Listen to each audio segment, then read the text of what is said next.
Everything that happens, I'm just like, oh.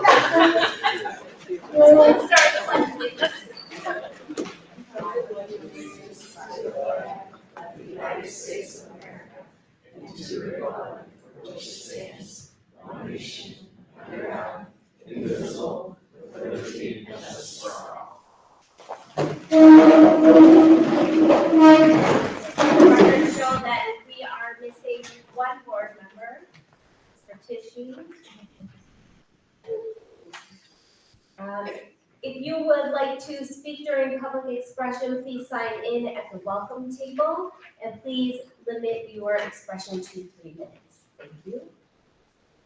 Bearcat Nation. All right, we have a packed house, so I'm really excited. We are going to start off with our Spell Bowl team. This is our first Spell Bowl team in Wheeler High School history, right?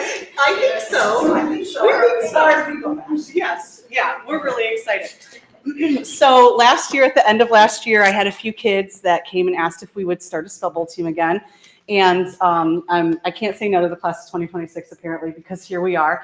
It's been really exciting. We have 11 kids. They have over 2,000 words that they have to study. It's a really big list. And it's been a really incredible experience. Last Monday, we had our area competition. And so they compare our scores against schools of our size all over the state. And we were 3rd in the whole state for our size, which is amazing. They did incredible. Yes, I agree. It was a really big deal. We have one perfect speller, Jack, who got 9 out of 9 words correct. Yep. And then Liam is our nearly perfect speller with 8 out of 9 words correct. Yes. And so on Saturday, we will go down to Purdue and we will compete at the state tournament, which we're very excited about. It's the same kind of system as the area tournament, and our goal is to get like 10th place or above. And genuinely, they've been putting in so much work, I think they'll be able to do it. So what we have for you tonight, however, is a preview of what this looks like for them. And so Reese, who's our manager for the team, is going to hand out, is going to hand out pencils and papers for you.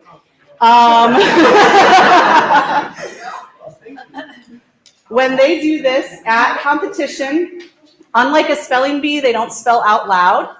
Each school sends one student up from their team at a time. So they are spelling against all of the other schools at the same time, one person from our school. So they get 9 words as their round. And what they're going to do now is give you a word. Each kid's going to give you one word that they have spelled correctly at the area competition. So these are all words that they did correctly. You have 15 seconds per word. Reese, as our manager, is also going to time you. So the kids will do their best to remember to say begin, and then you'll hear Reese's alarm when it's done. I also, for our admin, yes, of course. Don't you worry. Studying. There you go. Perfect. All right, and then Titus, you're doing that. Okay, great. All right, how's it going, guys? I'll be going first. All right, your first word is catafalque. The coffin was set on the decorative catafalque in the front hall. Catafalque. Begin.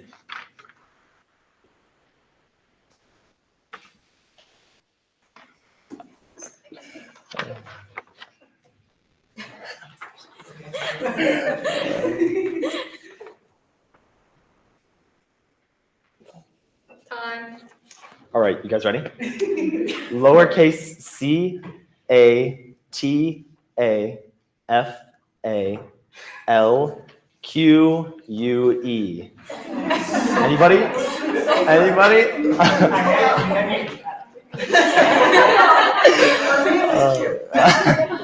So just to keep in mind too, capital letters matter and hyphens matter as well. We call ourselves, yes, and spaces, it could be 2 words.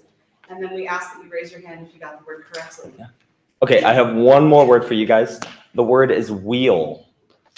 The mosquito bite caused a small red wheel. Wheel. Begin. And are these words you got? Yes, Yes. these are words that they spelled And correctly. spelled correctly? Yes. This could be elementary students. They're just as smart. Time. All right. Do you read your sentence again, sir? The mosquito bite caused a small red wheel. And that's spelled W-H-E-A-L.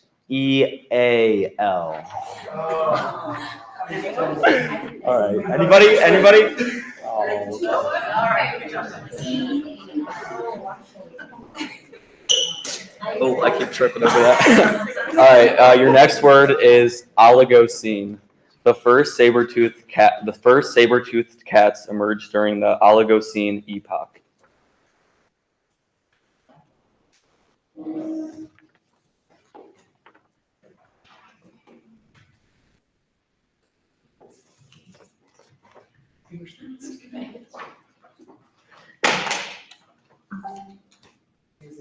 Time. Okay, it's capital O-L-I-G-O-C-E-N-E.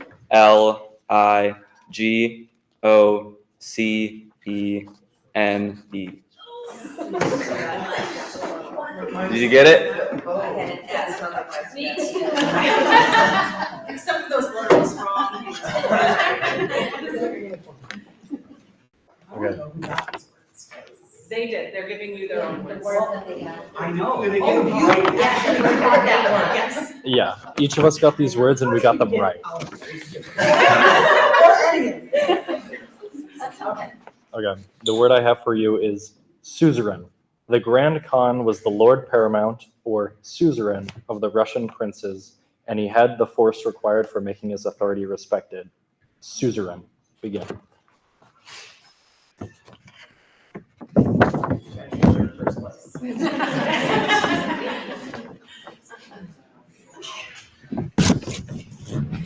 Is it similar to elementary where they give you a list and you can study? Yes. So did you all study really hard or We've these studied just, about you just know these? 3 times a week we're together, and then they have resources online you can study as well. So it is a lot of time. It's all of them. This is awesome. All right, it is spelled S-U-Z-E-R-A-I-N.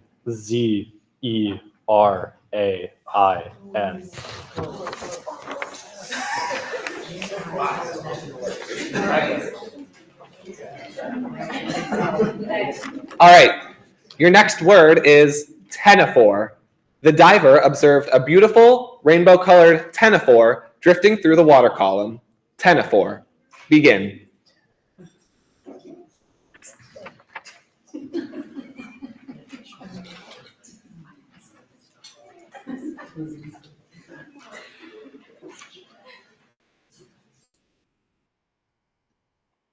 Time. All right, pencils up. Ctenophore is spelled C-T-E-N-O-P-H-O-R-E. Ctenophore. It was the last week.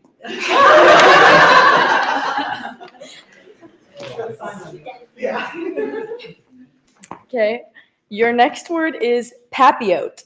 Cooking the vegetables en papillote is a great way to seal in all the flavor and moisture. Papillote.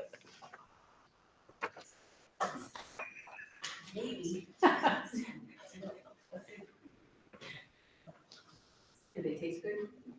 I don't know.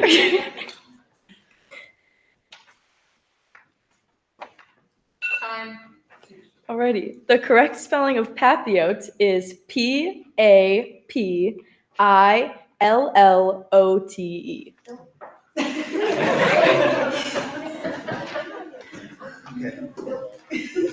This is the one. You guys got this. All right, you guys got this, right? This is a breather. Your next word is Braunschweiger. For his afternoon snack, Derek spread a generous amount of Braunschweiger on a slice of rye bread and topped it with spicy brown mustard. Braunschweiger. Begin.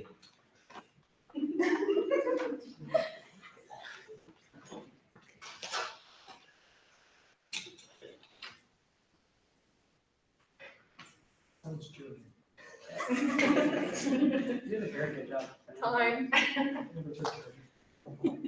Your word is spelled B-R-A-U-N-S-C-H-W-E-I-G-E-R.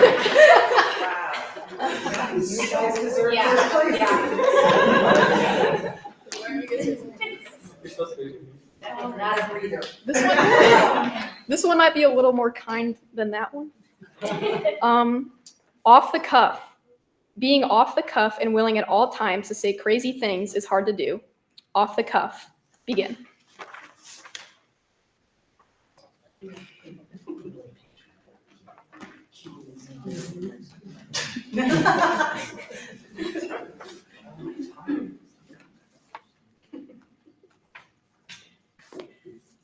Time.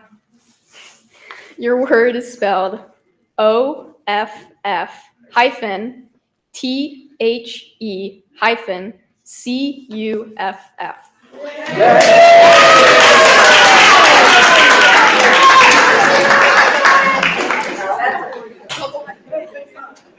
All right. Yep. Should be easier. Your final word is intaglio. The artist created a copper plate for a new intaglio print. Intaglio. Begin.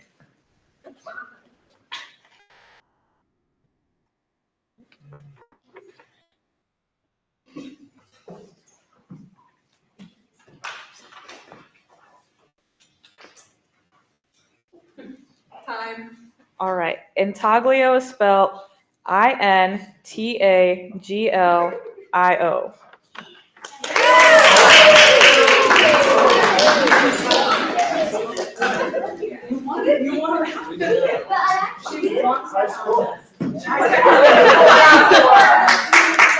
So thank you for participating. We go down on Sunday or on Saturday. We're very excited, but they're doing a wonderful job, obviously. Of course.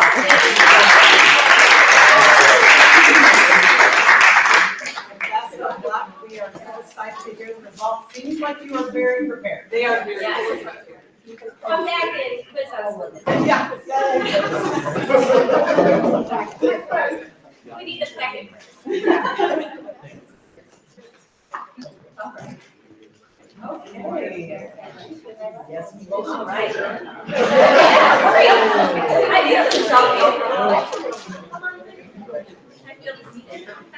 Next, we have our STEM presentation. We're so excited. We have a couple high school students and we have several elementary students here. If you recall, last year we started STEM field trips. And we did it with our 4th grade group, and now those kids are 5th grade. And we brought another group of 4th graders over. And so we are so excited to share with you what they did for their field trip. And these are 2 of our engineering students in Mr. Murray's class, and then Mrs. Anderson, our computer teacher at both elementary schools. Did you want to start with the demonstration? You know what? Do you girls However want to you come would up like to do and, it. oh, she's really There we go. excited. I would love the kids to introduce themselves first. Okay. That would be awesome. So these are my 4th graders. I'm Vivian. I'm Kennedy. I'm Gracie. And Sarah.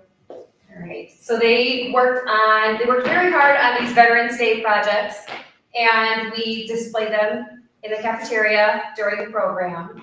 And the veterans were able to come up and they could listen. Okay, so basically what we did is we connected a motherboard to their computers, and through this motherboard we have 5 different wires. Now, 4 of the wires are connected to kind of like a game controller, and it's on 4 separate arrows. So it's up, down, left, and right, and then on the bottom, our 5th wire, it's what we call a ground, and this is what's going to complete our electric circuit. You guys know how to do it? Some common ways people honor veterans on Veterans Day are by putting flowers on roofs and by being with their veterans if they are part of the family. Veterans Day is a holiday that we celebrate on November 11th, and we celebrate it in the beginning of November. Also, Veterans Day is a day where we celebrate the time our soldiers fought for the world and our country. When you do the next one, we're gonna hold hands and do it. Okay. Oh, yeah, because that's. Wait. Veteran, This is stuff. There we go. Veterans Day was celebrated on. Veterans Day was celebrated. Veterans Day was celebrated on November 11th to promote the end of World War I when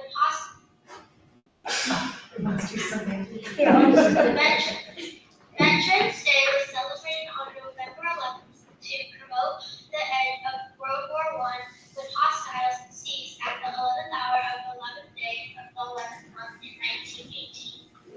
And you can do the last one.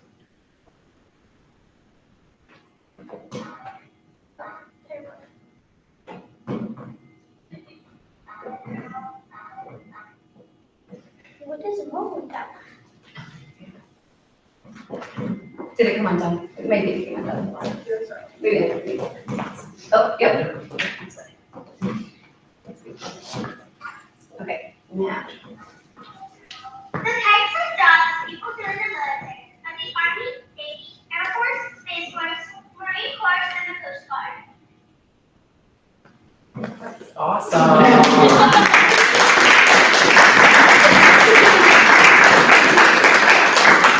Yeah, so basically you have to have a ground for one of the wires, and if you connect the metal to the clips to the metal, it when you touch them, it sends through this, and the arrows will connect with it and figures out.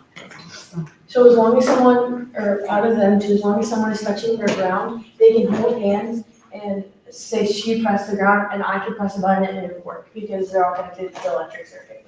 Awesome. That's great. And we have Benny the Bearcat here. I know I'm stealing the show a little bit, but Benny the Bearcat was here, and it was great because he had his gloves on, or, you know, his paws, yes. And so he couldn't do it, and it was a great demonstration for the kids, so. Thank you.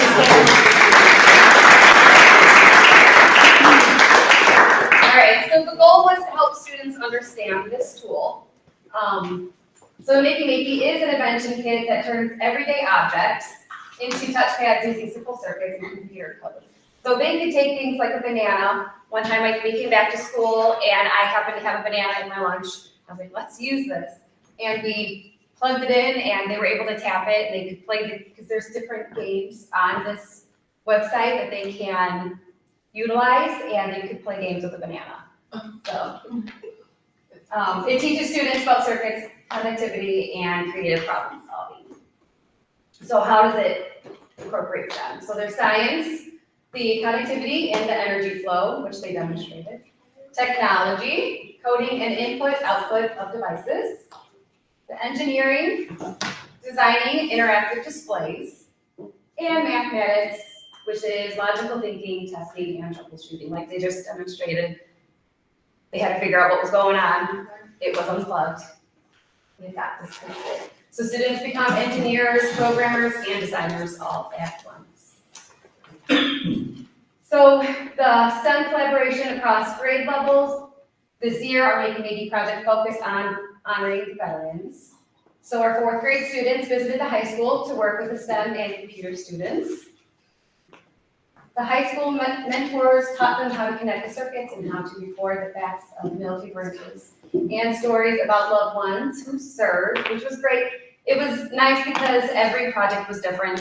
They could pick a branch, they could talk about a loved one. Every project was their own, so it was fun to see. Together, they programmed and wired their Veterans Day posters to bring their messages to life. And now here's our slideshow. Benny greeting them.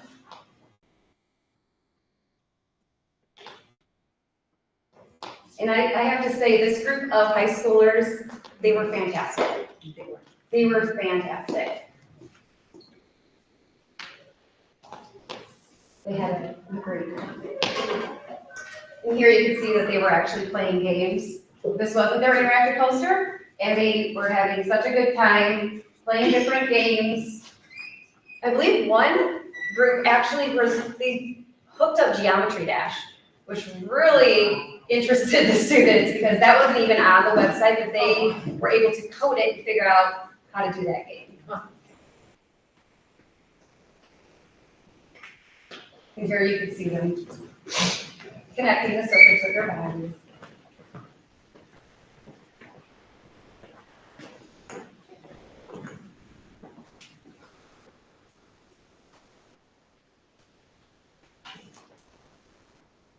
Connection again.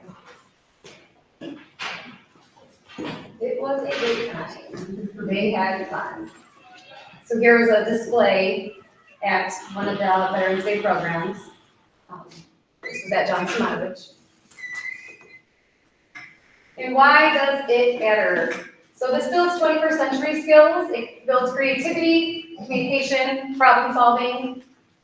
It encourages empathy through storytelling. It brings technology into authentic, meaningful context. And students see how STEM connects to history and community. Mrs.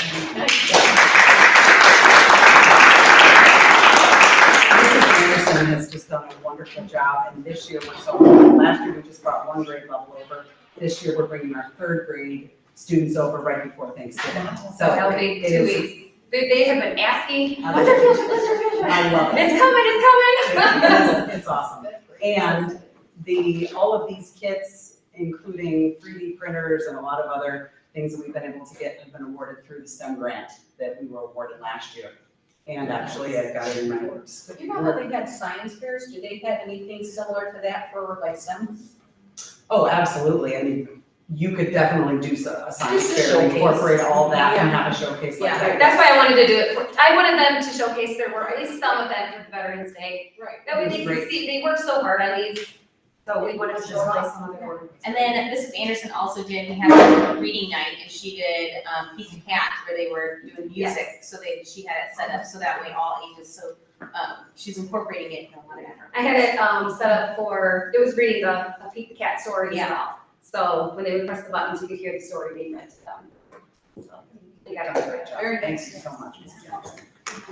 Thank you. Thank you.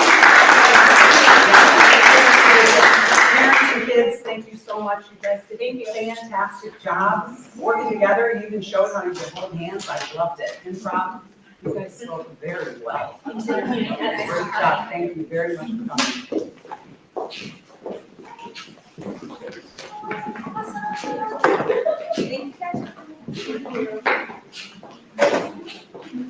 Our last presentation for this evening, we already had highlights, is something that Mrs. Triesenberg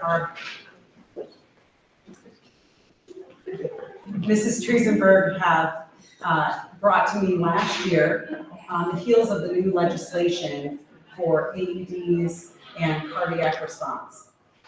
The legislation came out and there are guidelines for how many AEDs we need to have in our buildings, as well as each event. The signage that we've put up, we have put up the signage, all of it is required in the legislation. We have added to our different buildings in the athletics and as well as in the arts. We also have trained, regarding the legislation has definitely said who specifically needs to be trained for cardiac arrest. And so we've done that through our annual trainings as well. We're taking it a step further, as is other school corporations in Indiana, by working on becoming a, through Project Adam, which Mrs. Triesenberg is going to explain a little bit, becoming a heart-safe designated school. Schools, so corporations, so we're going to do this at each school. We're starting at the high school.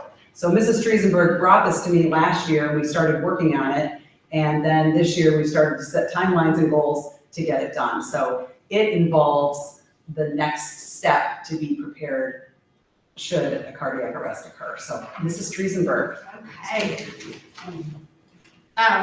Well, thank you for having me. This is actually my 9th year as a Union Township school nurse for the middle school and for the high school, and then I help coordinate the other 2 schools. I attended a conference last November, and one of the presenters was from Riley Hospital. He was speaking for Project Adam, and they showed a video and went into what the project entailed, and I was very moved and felt compelled to bring the information back and share it with Lee. As a nurse, I spent my entire 30-plus year career being prepared for emergencies. And so this really touched me in that, thinking that there is a program that schools and everyone in schools can be better prepared and handle an emergency just as well as a medical personnel could. So I met with a rep for Northwest Indiana, a very, very well-educated woman on Project Adam, and we got our checklist and started preparing. Being a heart-safe school, as Lee said, will align us with and make us in compliance with all of the legislation that took effect in July. The most important thing is that sudden cardiac arrest can happen anywhere, anytime to anyone. And when you think about the amount of traffic that we have in our schools throughout a school day, at sporting events, at extracurriculars, the amount of people, students, staff, family, community that are in our buildings, on our fields, it opens up, unfortunately, the opportunity for there at some point to be a sudden cardiac arrest. The only effective treatment for that is prompt action, within 3 minutes applying an AED and giving a shock and CPR.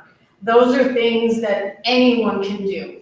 Any layman can do that. So the goal of Project Adam is to go through a very, very well-organized step-by-step system to make school staff and a crisis team formed from school staff become just very familiar, very comfortable taking that AED off the wall. Just that in itself takes away a lot of the apprehension, a lot of the fear that staff might have in handling a piece of equipment like that. And then just doing drills. Who does what? Having everything spelled out in advance so that everyone who is on the crisis team knows what their role is. Educating staff within the school of everything from what the school address is in case they have to call 911, what door is closest to which building in the event of an emergency. Teachers keeping students, away from where the incident is occurring. So the crisis teams will be meeting. We have great videos to review. We have very well put together checklists. And we have our representative, Tanya, who will be making a site visit the end of the month. And we will sit down and go and make an actual plan, cardiac emergency response plan, which will be the template then for the middle school and the 2 elementary schools once we get that certification status. The certification will occur when our representative comes and watches a drill and considers it to have checked all the boxes. And at that point, there will actually be a ceremony and we will be given the Heart Safe School designation. So I'm excited to move forward, and with the help of my wonderful principals and Lee and everyone on our crisis team, get to a point where people have that knowledge and that confidence where they feel like, okay, this is what we do. This is just what we do in an emergency. So Thank you so much. Mrs. Triesenberg has done a wonderful job getting this rolling, keeping it rolling, and we've learned a great deal through it. There is a 2-minute video here that just shows it at another school.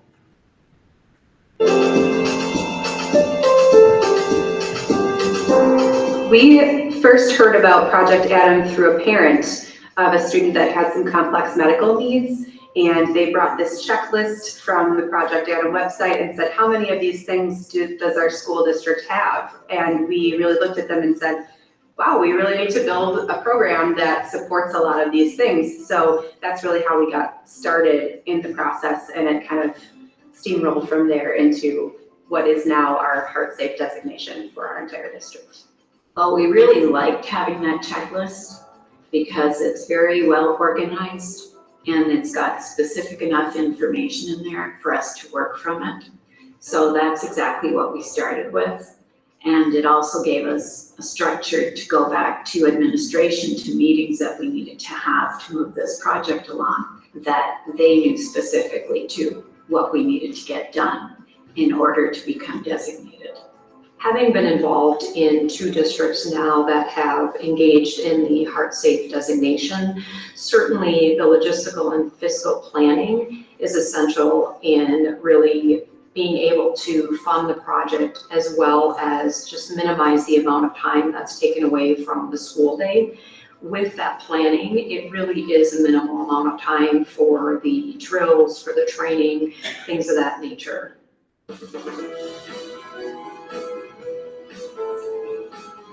I think like anything in life, drills are really key, because we can write things down on paper, we can talk about them, but there's nothing quite like actually practicing it. And certainly when it comes to CPR, we know that the actual motion of pushing your hands on someone's chest is a key part to understand what it takes. So we practice a lot of drills, fires, other things. We know cardiac arrests happen, and by practicing a drill, it helps people know if their system's set up well. It also helps us identify situations where maybe there's a flaw in the system, something we haven't thought of.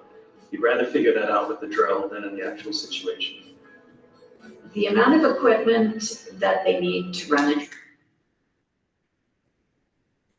When watching that video, the thing that really struck out to me was we practice all of these drills.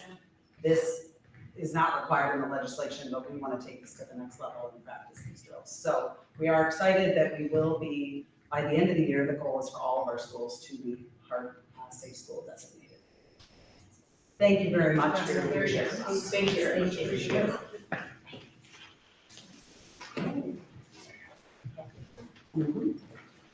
Moving on to public expression, we do not have any sign-ins. Anyone miss? No? Moving on, consent agenda. All right. In the consent agenda, you have the October minutes, payroll and claims, construction claims, personnel report, and gifts and donations. Thank you to our committee for gifts and donations. Motion to approve the consent agenda? Second. All those in favor? Aye. Any discussion? Motion carries. New business. Okay, first up is our principal team at the high school. They have their learning and data report. Last but not least, right? Save the best for last. Here we go. I would like to thank Amanda Parrish for sticking around. And while we go through our presentation. No, in all seriousness, data is a big part, and especially with the new things that are coming out, especially with accountability and everything we have with the state in the high school and everything that we're going through to prepare our students for real life. We have to take a deep dive into the data and how our kids are doing to prepare them. And this is really just a snapshot of what we do and the things that we go through to make sure that we have all the opportunities for our students and for all of them to be successful. So first, we're going to take you through the numbers. We'll take you through different things that we do go through in order to make the decisions that we do, where we want our kids to learn and where we want them to succeed. I'll move over here. This Parrish, if you'd like to hear something. One of the first ones you go through freshman year. This is from last year, is our bio island. And really just to give you a perspective of the amount of students, primarily freshmen, that aren't taking bio and where they are and where they stack up with everybody in the county. As you can tell, there's definitely a clear top three from 68%, 68.2, and 68.7. So we very closely missed first place in the county. But I think the biggest thing is to tell you that the state average is 45%. So talk about the kids and how we are and how they're studying and really working hard and getting through bio. So that's one of the first ones that we go through and that we are graded on. But right now I'm going to turn it over to Mrs. Gibson, who is fantastic in the area of PSAT and SAT. So one of the nice things about the PSATs is they're so early in the school year is that we get a lot of data right off the bat that we have the rest of the year to work with. So what you're looking at is the 3-digit number. That is our average score for that class. The percentage is the percentage of our students who, according to College Board, are at the college readiness benchmark. So you're looking at growth from last year to this year. Again, we tested the second week of October. So the class of 2029, who are our freshmen, they saw a growth from 413 to 452 in math, with 33% of them reaching a benchmark of 49% their freshman year, which is huge growth. In English, they went from a 440 to a 464, rising up to an 81% college readiness benchmark, which is great. I think probably our most impressive numbers are our sophomores. They went from a 445 to a 480 in math, 44 to 47% benchmark readiness. It's a little different because they're jumping from the PSAT 8.9 up to the PSAT NMSQT, which is actually an 11th grade exam. So typically we see a dip in scores from freshman to sophomore year. They went, if you're looking at English, we hit 89% readiness in English for our sophomores, which is huge. Area of concern is our juniors. We saw a rise in their average scores, but the percentage of students who are at that college readiness benchmark was actually a decrease. So we'll talk about some of the things that we're doing to kind of get ahead of that. One of which I think is huge is already the transition of semesters. Again, you're looking at some of these kids, they may have not had English third trimester last year. So they're going third trimester with no English, they're going all summer with no English, and then they're thrown back in August, and then they're testing 6 weeks later.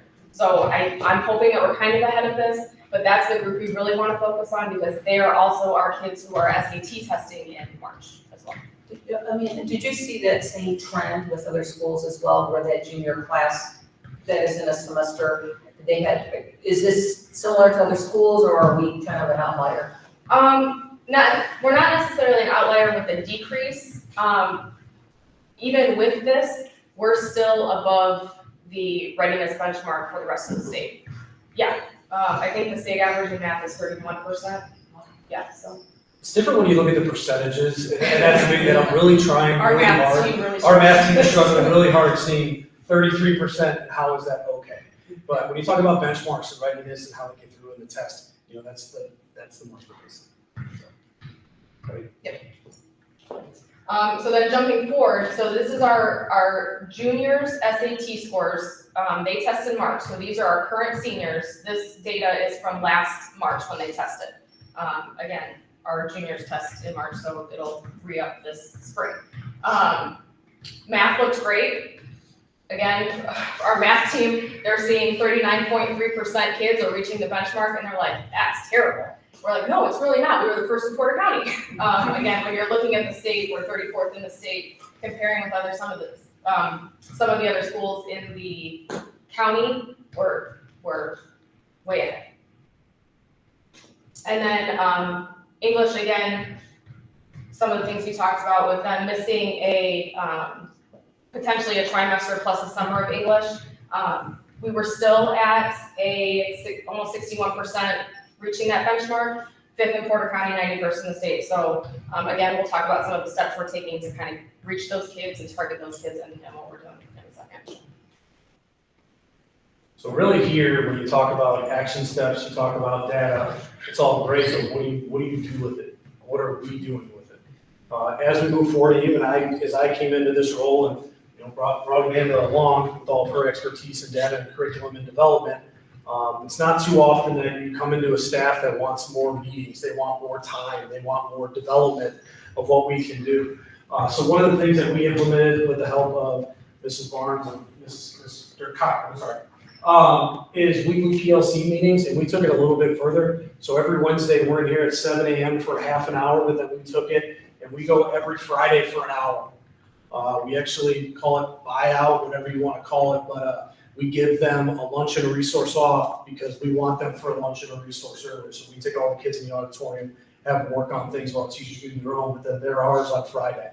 And that's when they're able to go through with their PLCs and really work deeply with their departments, making goals, updating curriculum maps, reviewing assessment data, targeted interventions, and that's really what it comes down to. Because when you get the PSAT and you can dive into that data, you can find out the standards that they missed and where we can go and what we can hit to get those scores better.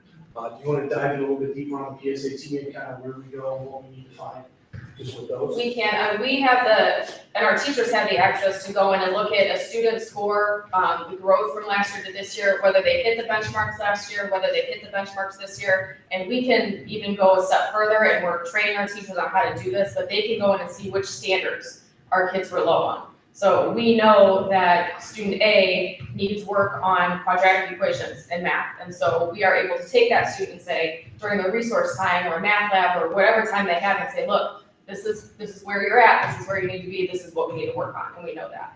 And I hate saying college readiness benchmark because it's so much more than that. Yes, our kids who are gonna go to college are gonna be great, we want them there, but it's also, you're talking about vocational acceptance, you're talking about apprenticeship opportunities, you're talking about trade scholarships for those kids who are going to go straight into the workforce and get certification. So it's not just college, and we try and preach that to the kids. I'm not forcing you to go to college, but you still need to know this. Yeah. And even more, this is all great.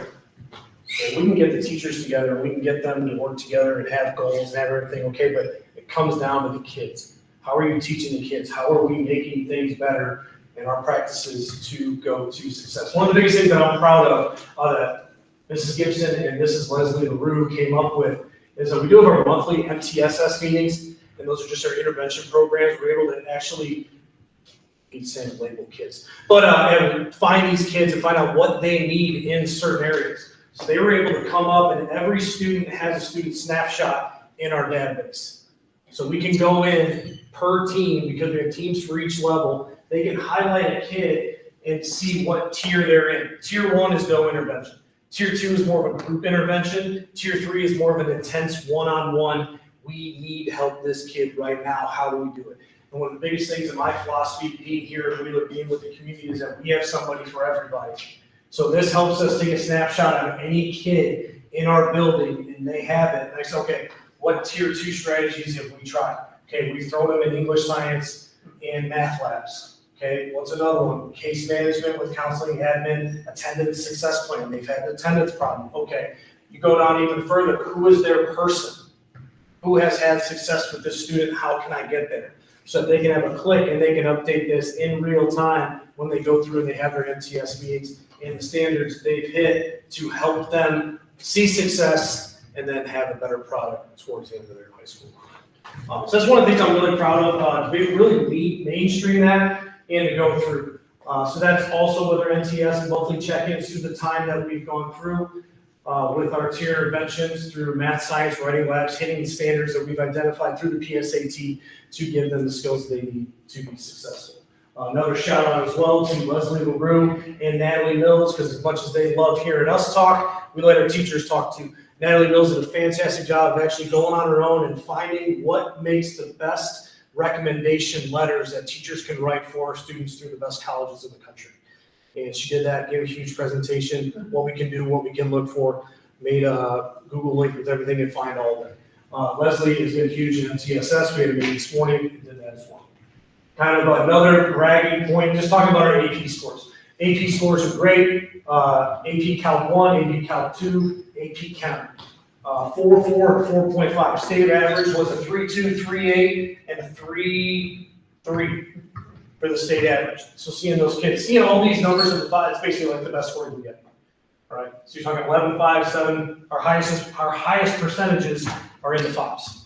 And we're looking at college readiness and what they want to score 3 or better for them kids to get that credit in any university.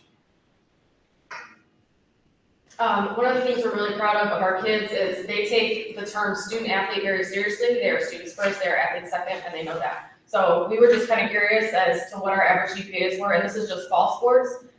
Everybody pretty much is over a 3.0. I mean, our girls cross country are 4.11. That's the average GPA of everybody on the roster. Like, we have some incredible kids. You want to talk about the stats of our student athletes? Yeah, ran the numbers today, so you're talking 180 kids. So basically half of our student population is right there. Right. It's a lot of students that are involved. We talk about small school, big opportunity. I think that speaks volumes. These kids are still going through it. Every one of you have seen it when they come home and it's 9 o'clock and they still have to work and they have to go to practice the next day. They're working really hard, not just in the classroom, but outside and working what they have to do. One of the biggest things that I'm proud of here, and one of my big philosophies, is if I can't get them in the building, we can't teach them. Our attendance rates are great, 95, 96, 94, 96, or 95, 95 to always proud of attendance. I'll get into a little bit more. So with that is our goals. We've sat down, we've talked with everybody and working through what we want our goals to be as a school and moving forward. One of our biggest philosophies also as well that I've tried to and gone through with our teachers and working through PLCs and PLC development is 1% better. You know, somebody might look at that and see like, okay, 1%, okay, but we're meeting so many hours each month, and I want you to get 1% better in every meeting. I want you to get 1% better every time you're working with that kid. Because all of these are based on percentages. Our percentages are really good. So if we can get 1%, that's a big deal.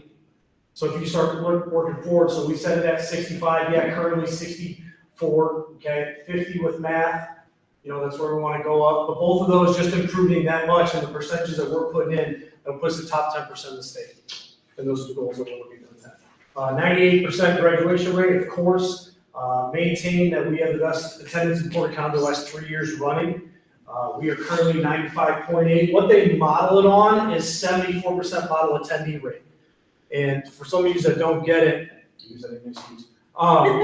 But 3 or 4 years ago, we had kind of a freak out moment in the office when the new accountability measure was model attendee rate, and we thought it was 95, and we come in and we're 74. How our kids is 74% attendance rate. So what they do is anybody under 94% attendance for the whole year is considered not a model attendee. If you kind of run that math, it doesn't make a lot of sense. Especially in high school when you have kids doing college visits, you have kids doing other things. People get sick, people go on vacations. We want them to do other things. But I still think it speaks volumes that currently right now we're at 74% of our kids are here 94% of the time. So that tells me that kids want to be in school, they want to be in the classroom, they like their teachers, they like their friends, they like their environment. And if you can't get them in here and you can't do that, it's going to be tough. That's one of the biggest things I've found. Semester updates, we've been doing great. It was a challenge at first. You're talking decreasing passing periods by 4 minutes. Talking about decreasing at the time, they think class time, but it's not because they actually get more with the semester working with. The teachers doing great, kids are doing great. We're doing everything that we can, and they're liking it. They like the fast pace, they like moving through, and it gives us more time. And more time with kids in the building gets better results. Another thing we want to highlight is how often our kids come back and they tell us, or they tell their parents, or they tell a teacher, I was so ready for college because of what I did in high school. So some of the things we do to promote that, we have our annual college and career fair. Kim Dodson did a phenomenal job this year of bringing trades in, jobs in, colleges in, so kids have access to all of those things without even having to leave our building. They're getting ready to go next Tuesday on a skilled trades day field trip, an expo thing where they go to the Porter County Expo Center. They get hands-on experience, and they get to try different types of trades. They get to talk about how they apply, how they get in, and so that's great for our kids who, again, they know they don't want to go to college, but they want to go continue their education. They go want to be successful. We bring in Invest Ed for financial aid completion events to make sure our kids have the knowledge that they need to get their financial aid application done and submitted, so that they have access to those funds for college. We have our Prep for College and Careers class that even before the state came along and said you have to offer this, we were doing that years prior because we knew it was important for our kids. Our numbers at our Porter County Vocational Career Center, they continue to rise every year. We are still increasing. And I believe last year we had a 99% acceptance rate, which means 99% of our kids who applied for their first choice program got it, which is phenomenal. We have our senior year internship program, which is extremely beneficial for those kids. They find their internship, they go, they set up their schedule, they keep track of their hours.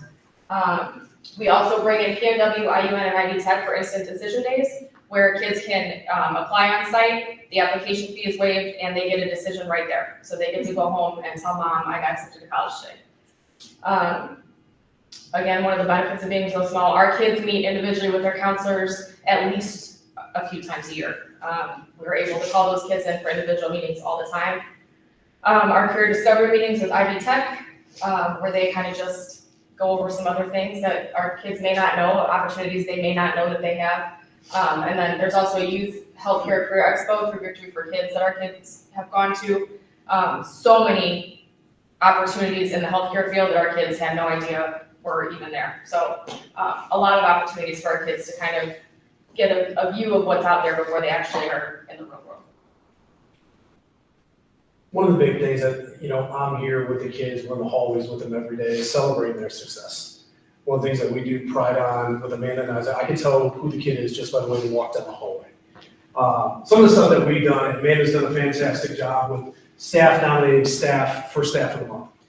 Having our teachers really be able to highlight great things that are happening from their peers. So that's how we're doing staff of the month, student of the month, same thing. Just kids that are doing great, they're nominated by teachers, they're nominated by students, they're nominated by administrators, or who's just doing a good job. High Five Fridays, kind of that thing of, okay, we're not talking about academics and everything the other day. I had a kid that cleaned the mirror in the bathroom today because there was stuff on it, and he got a High Five Friday. Little things like that.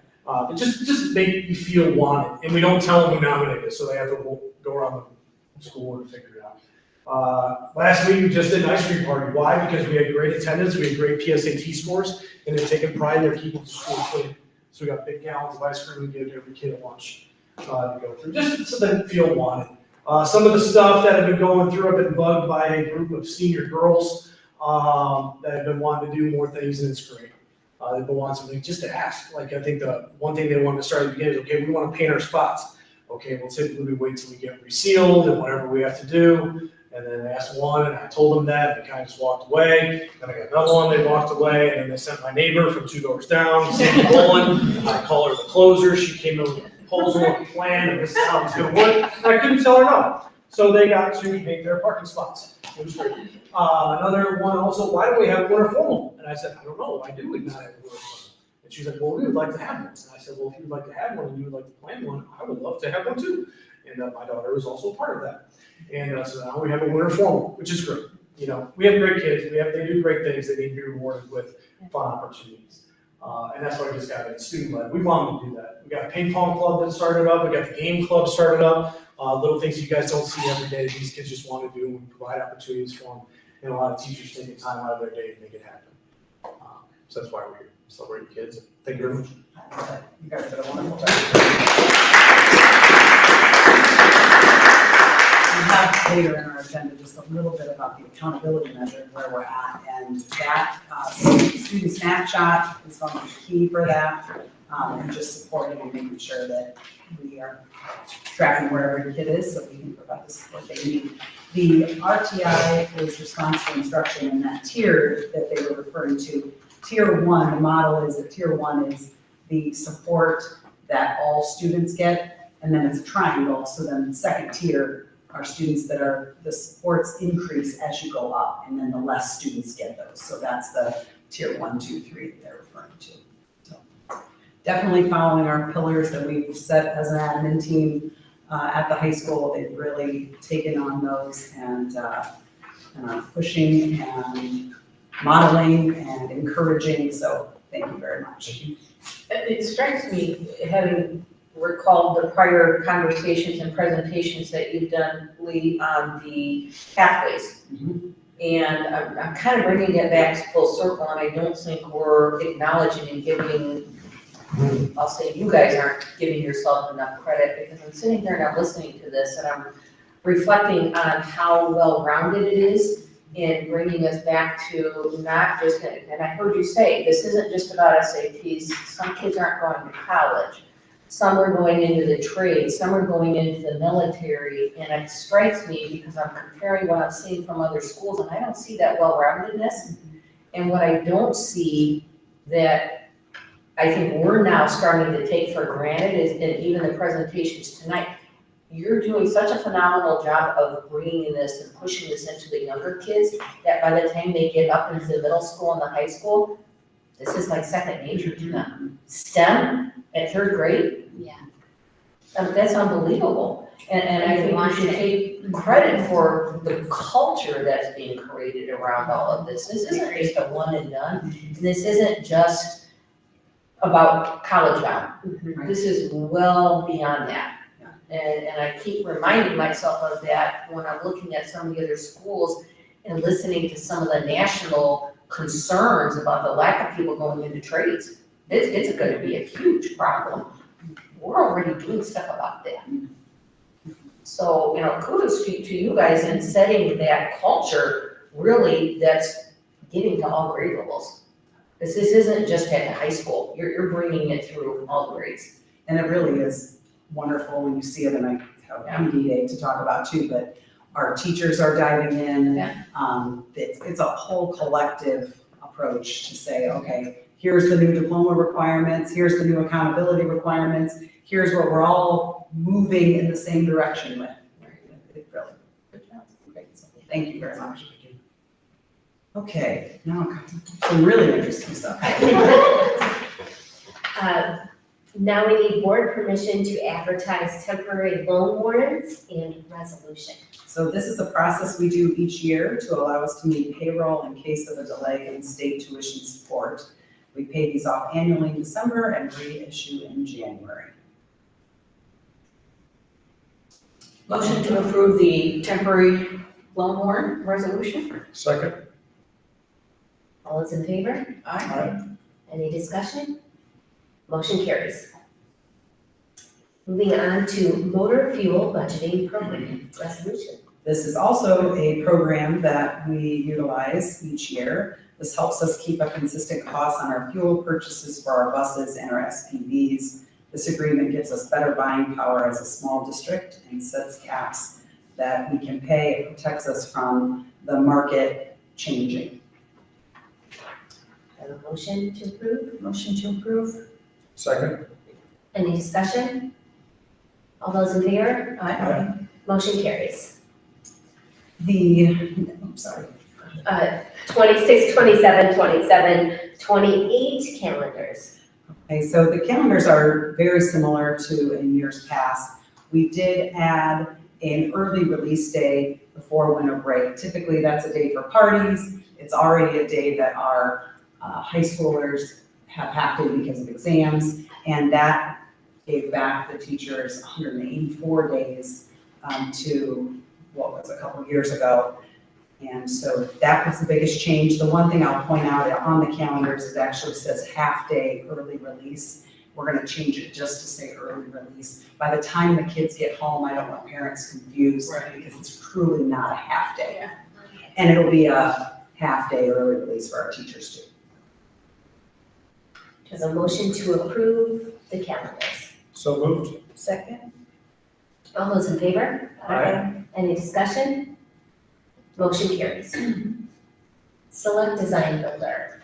The TRC, which is the technical review team, met on November 10th, to review the RFP, the request for proposal from Performance Services. It's the opinion of the TRC that the proposal met the outlined requirements for our potential project, and we would ask the board to approve the selection of Performance Services this evening. Do I have a motion to approve our design builder? Motion to approve. Second. All those in favor? Aye. Any discussion? Motion carries. Our letter of intent and notice to proceed. With the selection of Performance Services, our design builder, this letter is the commitment from UTSC to begin phase 1 of the progressive design build contract. The total for this phase is $128,000 and includes all the work between both projects, including design, estimating, bidding, and all other work-related actions before construction. If we decide not to proceed with the work after receiving the bids, the $128,000 is all we would owe Performance Services for their work. If we move forward to phase 2, which would be construction of the project, this $128,000 will count towards the project total. We have a motion for a notice to proceed. So moved. Second. All those in favor? Aye. Any discussion? Motion carries. Now to the fund report, or fund report, Yeah, right? the fun report, it's so much fun. It's the highlight of my night, so. As we've been talking about the last few months, we are still projecting on pace to finish on budget in our education and operations funds for the year. We had that 3-pay month we just had that we've been working back from the education funds. So we're down to just being about 0.5% off budget right now with November and December coming up. We expect that to get right back to on budget. And then the operations fund, we're at 3.76% under budget at this point. So 2 months to go. So, any questions on our current state of funds? No, that was one of the most concise. Well, taken more fun. That was fun. Well, we had a lot of presentations tonight, so I'm gonna keep it quick. Good job. All right, so as part of our bond sale, we have to get rated by S&P Global, who's one of the rating companies for municipalities. We had been warned going into the bond rating that some schools have seen a slight decrease in their ratings from previous years. Part of that is because of the uncertainty that SEA 1 is creating around the state, and there's no current protection to the debt service fund from the state. So we went through the call with our team, and after we did receive our rating about a week later, and we maintained our rating of AA-, which is about the highest you can get as a school, especially a school like ours that doesn't have a lot of diversity with tax base. We have a very heavy residential tax base, so we were extremely happy with that. One of the things that they noted in their report was that our long-range planning that we were able to discuss, even in light of SEA 1, was very a heavy factor in our consideration to maintain our current rating. So they were very happy with the way we have planned and discussed about our future here, so our sustainability. So again, no action, just let you know that we were thrilled. I'm telling you, it makes a smile on my face. But I think it comes back to the strategy that you guys have had since summer of trying to keep our operations as minimal as necessary and shifting more to debt service as a strategy, a finance strategy that is boding well. You're not seeing us in the headlines laying off 30 people.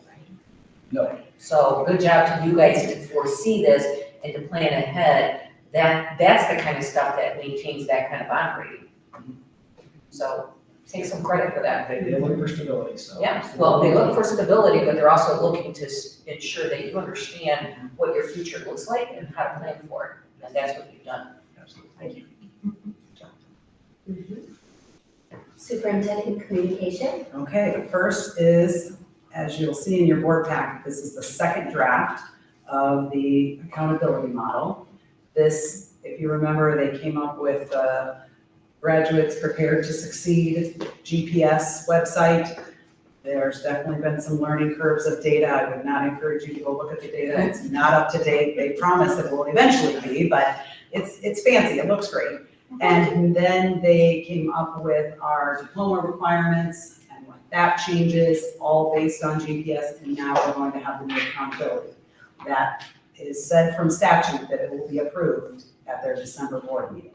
So after that, I'll plan to do a presentation to share all of the above and pending the changes that they make now from the second draft.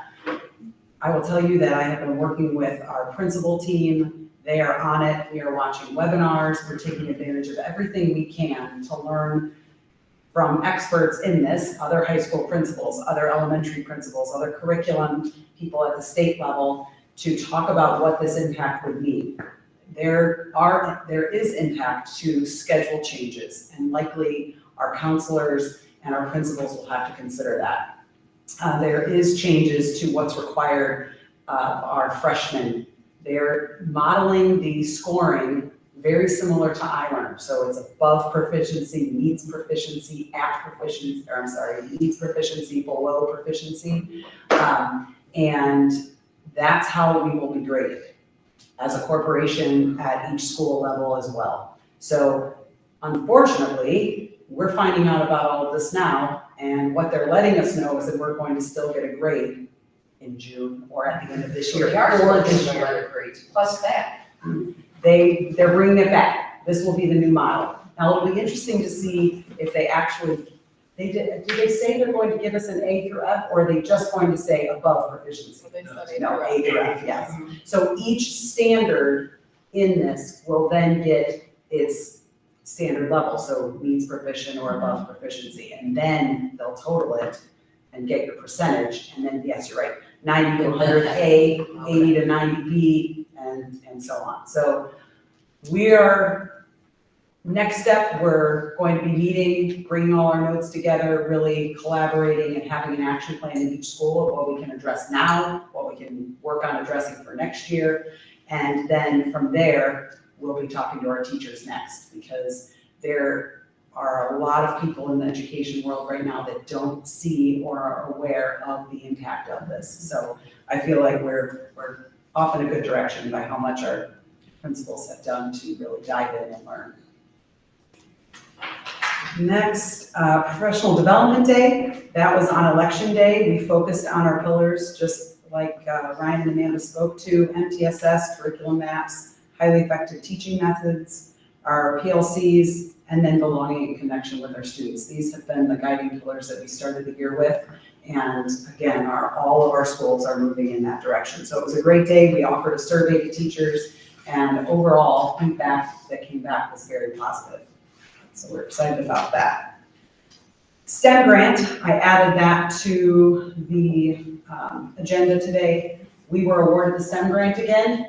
They cut the funding because they had so many more apply. So this will be our third year getting it. It is reduced funding, but I was afraid that because we received it for 2 years that we wouldn't get it. They were happy to give it to us. They liked our proposal. We proposed for additional programs like you see there, and continued that model of our STEM field trips, our STEM teacher leadership team. Mrs. Asher serves on that. And just focusing at each level what we can do to bring STEM in. Middle school was the focus of this application, so we really want to target middle school. All right, and then our celebrations here. We've got our Veterans Day programs, went very well. It was wonderful to be in the community, to hear community members, family members talk about how our school doesn't have this, and we come all the time from Griffith because they don't do anything there, or they don't do anything here, and we love this every year. It was just fantastic, besides the fact that I said that I was the principal of Union Township Schools. I was like, do you know what you said? I'm like, oh, well, great. But beyond that, It was wonderful, and the high school, middle school just does a wonderful job of really recognizing their partnership with the Quilts of Valor. Really highlights it and makes everybody special. And this year they had a speaker who is a Marine, right? And wow, he did a fantastic job. I think really hit home for our middle school kids and our high school Several kids. students that they were impressed. The impact was great, was really great. Athletics, our middle school football finished their season undefeated and won the conference championship. Kaylin Miller was our GSSC volleyball coach of the year. Girls soccer won sectionals for the third year in a row, and our football finished second place in the GSSC. This weekend, we have a craft show, so we would love to encourage everybody to attend the craft show because that supports our hang banners and our athletic programs and arts programs. Arts upcoming, we have the Ghost of Christmas Future. So the Christmas Carol and was written and adapted by our own theater director, Jay Hanaway. I have heard he also is starring in it. So that's exciting, and that's coming up on November 21st through the 23rd weekend. The band and choir got together and did a spooky concert to showcase all they've learned in the first quarter, and they started adding art to the performance. So it was a little more art. This was their first time doing it, and so we will do a better job of making sure we publicize it more. They told me, they're like, well, it's our first time, so we didn't know how we were going to do with the spookiness of it, but it was great. Mr. Hanaway wanted to make sure that everybody knew if they are working to help provide food for the food pantries in need right now, because we identified that's a big need, and they are offering a $2 coupon if you bring a canned good. So appreciate that. Also appreciate all of our schools doing the things that they all do at different schools to bring in food, raise money for our Christmas programs and Thanksgiving baskets, as well as Easter. Parent-teacher conferences happened, and that was a 95% attendance and very well received, so we're happy about that. Union Center Bearcats, and I believe that JSC does too. This is the fire department. We do not. You don't, they come in second grade. They come visit the second graders at JSC. Union Center, walks across the street and is able to go to the fire department and see the fire trucks. I drove by actually while they were doing it. It was great. So that is all that I have for celebrations. We have no sign in for public expression, so none of that. All right. So we have a motion to adjourn. So moved. All right, motion adjourned. Meeting adjourned. And the next board meeting is scheduled for December 17th at 6 p.m. Here's one. Sorry. Spell words. I got rolled. Good job. Thank you, Amanda. Thank you very much for coming.